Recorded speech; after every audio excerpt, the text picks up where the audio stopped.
배 대표님, 예. 이번 주 여론조사도 좀 분석을 해봐야겠는데요. 예. 이번 주에는 뭐 여론조사 결과가 많이 나오지는 않았습니다만은 갤럽이라든가 또 NBS, 리얼미터 주요한 여론조사 결과들은 나왔는데요. 좀 유심히 살펴보니까 이 국민의힘 지지도가 대체적으로 이번 주에는 민주당을 좀 앞섰어요. 그러니까요. 리얼미터의 경우 국민의힘은 42.7, 그래서 1.3%가 올랐고 네. 민주당은 2.0%가 빠져갖고 41.1. 그리고 MBS 전국 지표조사도 이 국민의힘은 37, 민주당은 34. 또 여론조사 공정의 경우를 보더라도 국민의힘이 44.1, 민주당이 40.0. 갤럽의 경우는 지난주에 민주당이 40, 국민의힘이 34였죠. 예. 그런데 이번에 국민의힘은 36. 그렇습니다. 그러니까 2%가 올랐네요. 그러니까요. 민주당은 38로 2%가 떨어졌어요. 그렇어요. 그 격차 그래서 좁혀졌어요. 격차가 좁혀졌어요. 예. 그러니까 전체적으로 보니까 국민의힘이 다 이 민주당을 좀 앞서가는 이런 변화가 왜 나타났을까요? 그렇습니다. 이게 결집이라고 봐야죠. 그러니까 저는 이 절박함 그리고 그러네요. 이재명 대표에 대한 그 결집도도 있겠습니다만 저는 그냥 세 가지입니다. 윤석열 대통령 변론이 끝나기 때문에 여전히 헌법재판소에 대한 위험 요인이 보수층 결집의 가장 큰 동력이라고 봐야 되겠죠. 예. 그러니까 이렇게 빨리 속도가 진행되고 이게 무슨 꿍꿍이냐. 두 번째로는 마흔여 헌법재판관을 비롯해서 이런 헌법재판소 일련의 이 움직임들이 상당히 위협적이거든요. 보수 지지층들에게는. 그래서 이제 이런 상황이 나오다 보니까 보수층들은 재결집을 할 수밖에 없는 겁니다. 그리고 또 날짜상으로 보면 바로 3일 전날 지금 뭐 46만 명, 거의 50만 명이 모인다라는 이야기가 나올 정도로 보수 대대대 결집입니다. 예. 이 어떤 목표 날짜가 3월 1일 리더 집회에서는 전환길 강사가 또 등장을 합니다. 그러니까 이런 일련의 상황들이 초결집을 하는, 그러니까 국민의힘을 만들었다, 보수층 결집을 만들었다 볼 수 있는 것이고, 반면에 민주당은 좀 삐그덕거리는 게 조금 잠잠하지긴 했어도 뭐가 있었습니까? 이재명의 또 26일 종결심에서 검찰은 결심. 이건 거짓말입니다. 어떻게 김문기 전 처장을 모릅니까? 아빠도 모르고 엄마도 모르고 삼촌도 모르고 이모도 모르고 고모부도 모릅니까? 이게 나오니까 결집을 하게 되는 거죠. 아, 그렇군요. 그래서 다른 질문들도 뭐 탄핵 찬반이냐, 또 정권 유지 연장, 또 정권 교체냐, 이런 것도 다 좀 좁혀졌어요. 그러니까요. 탄핵 찬반이라든가 정권 교체냐 유지냐, 또 여당 후보를 지지하느냐 야당 후보를 지지하느냐, 이건 다 한 묶음으로 볼 수 있는 그런 지표들 그렇죠. 아니겠습니까?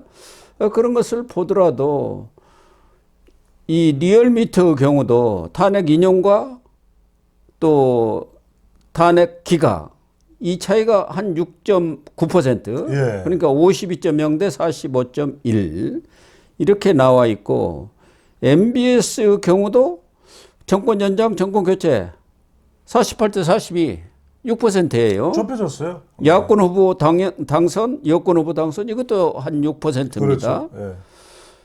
예. 그리고 조원 CNI 이 경우도 인용 53.5, 기각 45.0, 한 8.5. 그러니까 다 한 6%, 8%, 10% 이내로 전부 좁혀져 버려요. 좁혀졌죠. 그러니까 뭐 우리 고 박사님께서도 아시겠습니다만 윤석열 대통령 최종 변론에 대해서 뭐 사과가 없었다, 뭐 성복이 없었다 그러지만 제가 이렇게 묻고 싶습니다. 여러분들 그 대통령의 최종 변론에 대통령이 하고 싶은 이야기는 다 꺼냈습니다. 또 쏟아냈습니다. 그러면 대통령 지지층 또 우리 국민들은 판단하겠죠. 그런데 저는 여기서 중요한 것은 설사 대통령의 최종 변론 이후에 대통령을 더 지지하지는 않더라도 민주당에 대해서는 어떤 마음이 생기겠습니까?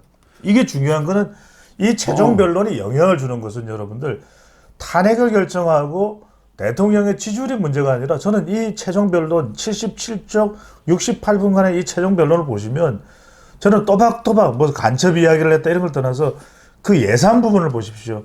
KAMD 북한의 미사일을 막을 수 있는 그 예산을 삭감했다. 굉장히 구체적이거든요. 예, 구체적으로. 내용을 보면 얼렁뚱땅 야당이 싫어요가 아닙니다. 공산당이 싫어요가 아니에요. 굉장히 구체적입니다. 그런데 그걸 뭐 거짓말을 없는 걸 지어냈겠습니까, 대통령이? 그러면 그건 헌법재판소에 숫자로 다 나오는 건데요, 뭐 예산으로. 그러니까요. 그러니까 예. 제가 드리는 말씀이 그런 겁니다. 적어도 그 내용을 본다면 국민들이 뭐 대통령에 대해서는 어떻고 저떻고를 떠나서 민주당을 더 지지할 수는 없는 거 아니겠습니까? 그리고 지금 이따가 이야기 드리겠습니다만 심지어는 야당의 원내대표가 무슨 대통령 권한대행에게 야, 너 지금 빨리 결정 안 하면 우리가 오전까지 결정해. 가만히 안 둘 거야. 이게 말이 됩니까? 저는 이번에 25일 날 그 최종 변론에서 말씀하신 대로 윤석열 대통령이 특히 안보라든가 이런 부분에 대해서 우리 국민들은 그런 예산을 누가 몰라요. 유심히 들여다보지 않지 않습니까? 나는 다른 것을 몰라도 현대전은 지금 드론전 아닙니까? 맞습니다. 우크라이나 사태 보면 알잖아요. 우크라이나 전쟁에. 그럼요. 그 북한 병사 두 사람 다 드론에 당한 그 드론 사령부의 예산을 4억인가 낚고 싹 깎아버렸다는 거 아닙니까? 하지 말라는 이야기죠. 특히 뭐 미사일 방어 방향에 KAMD. 네. 그 눈 역할을 하는 그런 레이더. 예산들, 레이더 이런 걸 다 깎아버렸다는 거 아닙니까? 거의 깎아도 무슨 일부를 깎았다든가 그게 아니고 그냥 형식적으로 매덕 남겨놓고 싹 깎아버린 것은 이게 누가 작용하지 않으나 어떻게 이렇게 콕콕콕 찍어가지고 그러니까 핵심적인 예산들을 다 받는다는 깎아버렸냐 겁니다. 이거. 그러니까 의심을 받는다는 이야기예요. 그런 부분들이 우리 국민들한테 상당히 먹힌 것 아니냐. 또 하나는 전체적으로 보면은 윤석열 대통령이 뭐 사과를 직접적으로 안 했다든가 아니면은 그 임기 단축 개헌 얘기를 했는데 언제까지 임기를 단축하겠다 그렇게 못을 박지 않은 부분 이런 부분에 대해서 뭐 좀 미흡하다는 지적도 있었습니다만은 전체적으로 보면 윤 대통령이 그래도 나라를 사랑하는 마음은 상당히 절절하구나 이런 인식들을 갖는 국민들이 꽤 많이 생긴 거예요. 그럴 수 있죠. 왜냐하면 아주 최종 변론이 구체적이에요. 그러니까 네. 최종 변론의 내용을 가지고 윤석열 대통령의 성향이 어떻다 저떻다 뭐 비판할 수 있습니다만 그 조목조목 보면은 저는 여러 번 읽었습니다. 그러니까 아주 상세해요. 네. 그냥 장난스럽게 또는 그냥 무턱대고 막무가내로 싫어. 그래서 이게 위협이 돼서 비상계엄을 했네가 아니라 굉장히 조목조목. 저는 오죽했으면 그런 생각이 들 정도라니까요. 이렇게 좀 더 이렇게 드러나도록 좀 국정 운영이 됐더라면 생각이 들 정도로 아쉽죠. 최종 변론은 매우 구체적이고 고 박사님 말씀하신 대로 특히 예산 부분은 저는 뭐 탄핵 심판 이런 거 떠나서 예산 부분은 정말 다시 짚어봐야 됩니다.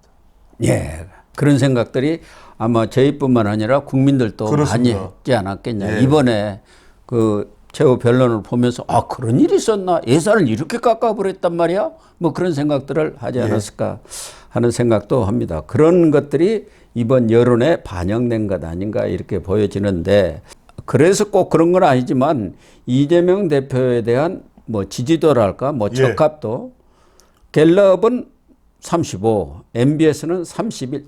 그냥 안 바뀌네요. 안 바뀝니다. 예. 죽어도 안 바뀌어요. 마치 우리 광고 기억나시죠? 예. 아무리 써도 안 닳는다는 그 비누처럼 안 변해요. 그러니까요. 안 변해요. 예. 그러니까 이게 지금 민주당으로서는 큰 고심입니다. 그런데 이런 상황에서 제가 이제 데이터 분석 전문가니까 여러분들한테 이 말씀을 드리는 거예요. 자, 지금은 34, 31인데 3월 26일 만약에 유죄 선고가 나와서 이 지지율이 차기 정치 지도자 한국갤럽조사에서 이재명 대표가 25, 23일 때도 민주당이 이재명 대표를 고집할까요? 안 하죠.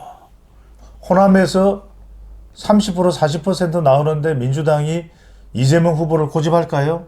후보 교체론이 당장 나옵니다. 아니 이낙연 전 총리가 이야기하잖아요. 과거 노무현 전 대통령 때도 마찬가지 아닙니까? 마찬가지입니다. 엄청나게 지지율이 올랐다가 확 빠지면서 후보 교체론이 나온 거 그러니까요. 아닙니까? 이제는 후보 단일화 같은 것도 없어요. 예. 만약에 조기 대선이 있다고 하더라도 그러니까 오죽해서 이낙연 전 총리가 뭐라 그럽니까? 저를 찍으라는 게 아닙니다. 이대로는 안 된다는 겁니다. 이러지 않습니까? 다만 우려가 된다 할까 이런 부분은 중도층의 민심은 변하지 않고 있구나 그렇죠. 이런 거예요. MBS 그 경우도 이 정당 지지도에서 중도층은 국민의힘은 24, 민주당은 38입니다. 그리고 갤럽 조사에서도 중도층은 민주당 40, 국민의힘 22. 예. 이런 게 거의 안 변하고 있고 이 탄핵 찬성 이 부분에 있어서도 중도층은 70%입니다. 그러니까. 반대는 23%. 정말 중도층이 중요하네요. 제가 고 박사님 중수층 몇 정말 번 말씀드렸습니까? 중수층. 그리고 또 이건요. 대통령에 대한 여론도 있지만 국민의힘에 대한 여론이에요. 예. 지지율이 지금 높은 게 거듭 말씀드립니다만 국민의힘이 잘했다고 지금 지지율이 높은 게 아니라니까. 지금 착하게 일으키면 안 돼요. 지금 국민의힘 지지율이 더 높게 나오는 조사는 보수 지지층들이 대단한 겁니다. 예. 정말 이 보수 지지층들이요. 그 애국의 마음이 있을 거예요. 그걸로 애국 보수 지지층들이 결집하는. 그래서 제가 중도층을 끌어오기 위해서는 뭘 해라 그랬습니까? 이런 것까지 고영신 TV에서 다 설명을 해줍니다. 자, 뭐라 그랬습니까? 민생 대장정을 해라. 예. 그래서 아예 뒤에 이 백보드에도 국민의힘 민생 대장정 300일 민생 대장정 민생 본부장 권영세 하라는 겁니다. 예, 다 맞아요. 가르쳐 줍니다. 제가 다 설명해 줍니다. 그렇게 해서 중도층들이 홀딱 빠질 수밖에 없는 공약 제가 여러 번 말씀드렸거든요. 그거 그대로 실천하면 10개 여러 방송에서도 이야기했고 우리 고영신 TV에서도 수도 없이 얘기했습니다. 그거 그대로 실천하면요. 중도층도 삐까삐까해집니다. 예. 삐까삐까해진다니까요. 또 하나 이번 여론조사를 보니까 눈에 띄는 것은 갤럽의 경우 정당 지지도에서 무당층이 19%가 됐어요. 그리고 MBS의 경우는 야당 후보 지지냐 여당 후보 지지냐 이 부분에 있어서도 모른다 23%예요. 그렇죠.